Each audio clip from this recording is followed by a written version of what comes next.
probably our biggest fan is a guy in Saskatoon by the name of Brady. And he's very upset that he had to go back to high school and couldn't watch the program anymore because we made his summer so enjoyable. Now he's got to go back to school. And Darren, he's just written in. You can see the Facebook wall better than me. You want to read it? Sure. Hey, Rod, checking in for a quick minute from my high school, currently in Foundations 30. Labor Day weekend was extremely eventful in the CFL. The Riders, I can't read the rest of it because it trails off. We'll need to ensure ... Anyways, Brady, thanks for sneaking us in.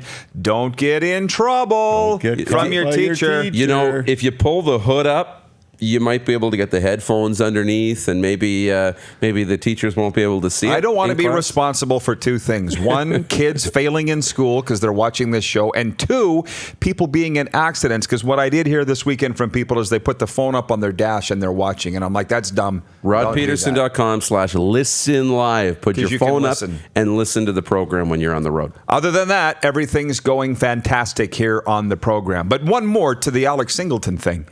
You make a really good point about him being the CFL guy, but I do believe NFL coaches and CFL coaches too, they're like this when it comes to their camp roster. They don't know where guys came from.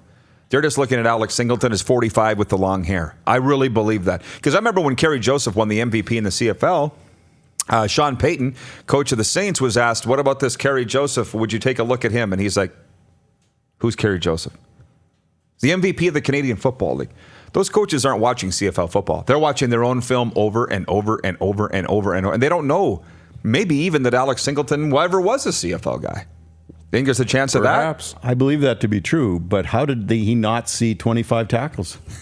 True. He's watching his own game film back and forth and back and forth and back and forth, and they look at statistics until it gets coming out both of their ears. How did they not see 25 tackles? Oh, those were 25 lucky tackles. Come on. 25 tackles in an NFL game. Maybe he was out of position. You know how structured the NFL game is. Maybe he was out of position, was doing the wrong thing, and he was in a pursuit to make those tackles. Who knows? Here's another thing. It must be my Conspiracy Tuesday day. But here's the other thing that happens. I got two players on my roster that I have to decide between A and B. B's this guy that played in Canada for the last couple of years, just got 25 tackles in the first 4 exhibition games. And the other guy is a guy we drafted in the second round that we gave a $2 million signing bonus to. And this is going to look really bad on us if I cut this guy and keep Singleton. That happens in the National Football League. For sure. And I want to go back to this Bomber Rider thing, by the way, because that's the most delicious thing coming out of the weekend, is this war that's going to be the Banjo Bowl on Saturday in Winnipeg. To their center being knocked out. I don't know if you've seen the clip of it. Whether it was dirty or whether it wasn't, I'm laughing about it because I don't think it was dirty. Marshall's saying he hasn't seen the video of it. So whether it was or it wasn't, pretty sure Jackson Jeffcoat's hit on Brandon Bridge was dirty last year in the playoffs, and they've conveniently forgotten about that. O'Shea getting in Craig Dickinson's face at the end of the game. Thought that's a bad look on the Bombers. You know, have a little composure, Osh. What's your take on everything that went out of that game Sunday as it leads into this Saturday's game? Well, I watched the game live from my seats at Mosaic Stadium. Didn't notice the hit. Went home the next day, watched the game on PVR. Didn't notice the hit. I don't think the TSN guys showed any replays of it or made any deal of it. So I didn't see the hit. But you know, centers get hit. Everybody gets hit on every play on those special teams plays. Was it a malicious hit? I don't know. I didn't see it. It was a bull rush. That's it. It wasn't a pounding on the back of his head, which you're not allowed to do. It wasn't that. It's a non-event from my perspective. I'm sorry that the guy got hurt, but it's a non-event from my perspective. And for Mike O'Shea to get in Craig Dickinson's face after the game, that's poor sportsmanship. I mean, I'm a Mike O'Shea fan, and for the most part, I think he's an excellent head coach. But that was just that's evidence of pressure and sore loser coming out at a time when it shouldn't come out. I mean, that's the kind of thing where you go shake hands, you put on a brave face, you might say screw you behind your breath, but in front of them you say congratulations, good game, see you next week. And then you use that motion that's inside of you to motivate your team to come out and kick their butts when they play the Banjo Bowl the following week. So poor sportsmanship would be my answer. There is two thoughts here. One, this could, light a fire into the Blue Bombers, and they could come out and play really, really well, try and avenge the loss and the injury or the cheap shot or all these different things, or they're going to be really distracted by all of these things, and it opens the door for the Riders to really lay one on them, in the Banjo Bowl, because right now complaining about all these things isn't the team being focused on coming back to play football in a week. It's the team being distracted by little petty, parts of the game when you had a chance to win.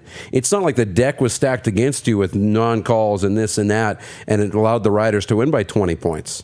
It was a 1-point game, right down to the wire, and you were winning that football game.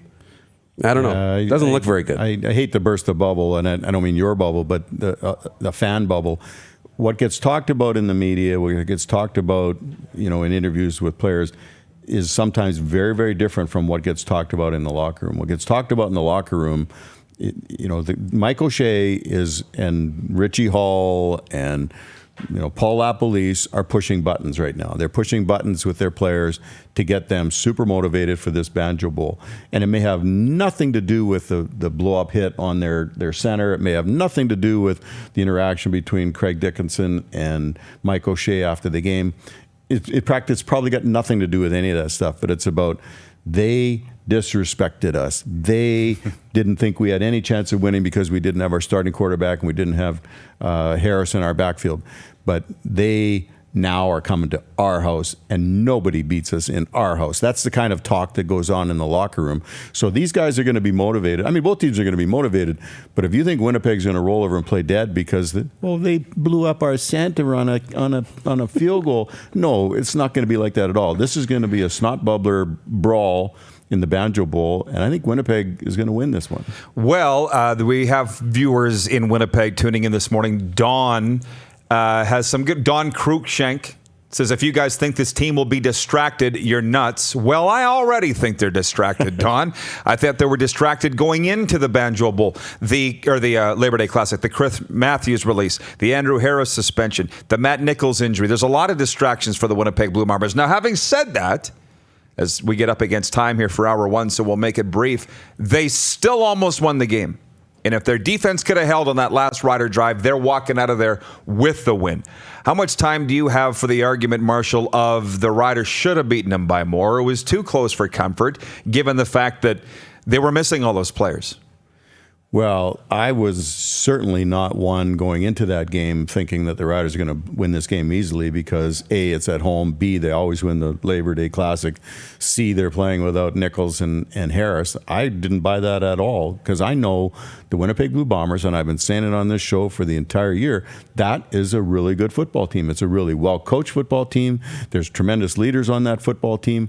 And even without Nichols and Harris, I knew that they would come in and compete. So I thought the Riders would win. They did. I thought it would be close. It was. Did I think it would be a defensive struggle? Not really, but I didn't expect it to be a 105-yard drive because it was a field goal, but to start to do a game-winning drive from your own 5-yard line to win the game, I didn't think it would be quite that close. But this next game, rivalry games, and you've heard me say this before, whether it's Labor Day Classics and Banjo Bowls or not, doesn't matter. It's really hard for two teams in the Canadian Football League that are playing back-to-back games to win both ends of that. So I think Edmonton's going to give Calgary everything they can handle in Edmonton. I think Winnipeg's going to beat Saskatchewan in this rematch game in the Banjo Bowl. Not sure yet about Toronto and Hamilton. Do they play again this week? They're back to back, I think, too. I got to look at it. Look it up. I think Toronto will beat Hamilton eventually because that's a good football team. And Hamilton, in my opinion, were lucky to win that one. I think they fought really hard to win it, but no, they're not. They're not playing each other back to back. Anyway, if they were playing back to back, I'd probably pick Toronto in that game, just because it's really hard to win back to back games. Yeah. We'll get to this week well, we got lots of days to get to that. Mind you, it is already Tuesday. It's a short week. But Darren, where are you on the argument of the Riders should have won by more? Because my take is obviously not buying it. It's so hard to win. So hard to win, particularly in this league. And the Riders don't have to apologize for that. But where are you on that argument? You have to put up more points if you want to win by more. And that Winnipeg defense is just so good. I knew they weren't going to just let the Riders walk all over them.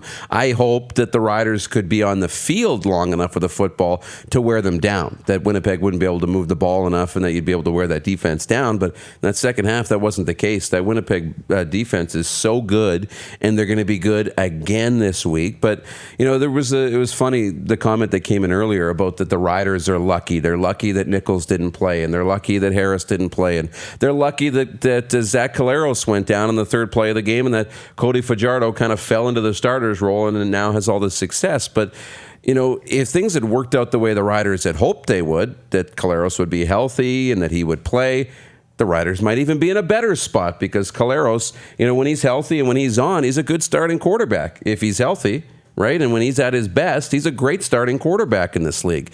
So the Riders didn't get lucky that he got hurt, but we did get fortunate that Cody Fajardo, you know, was given the opportunity at the right time. You mentioned year 5 in his development, that overnight success, you know, 5 years in the making or 4 years in the making. His development path kind of fit to getting this opportunity right now. And, you know, let's not forget, he was our backup quarterback at the beginning of the year. So if we would have looked at the Labor Day Classic and said, hey, look, they're not going to have Matt Nichols, well, we didn't have our starting quarterback at the beginning of the year either. But you still got to go out and play the games, and both teams are still incredibly good. So I'm not surprised that it was close. Our Calgary correspondent is weighing in, Ryan Ballantyne from the CFL Horseman podcast. He's infecting things by writing on our Facebook wall that this Sasky team is all smoke and mirrors, says Ryan Ballantyne. Well, I am no longer in the role of being a Rider apologist, but I will say this. Take a look at the standings, Ryan, as we sit here right now. You're looking up at Saskatchewan. That's what I know. And we'll see if they're smoke and mirrors when they come into McMahon and kick your ass in the playoffs like they always do, unless the game is here. You're watching Rod Pedersen On Demand. For more of The Rod Pedersen Show, visit rodpedersen.com or follow Rod Pedersen on social media.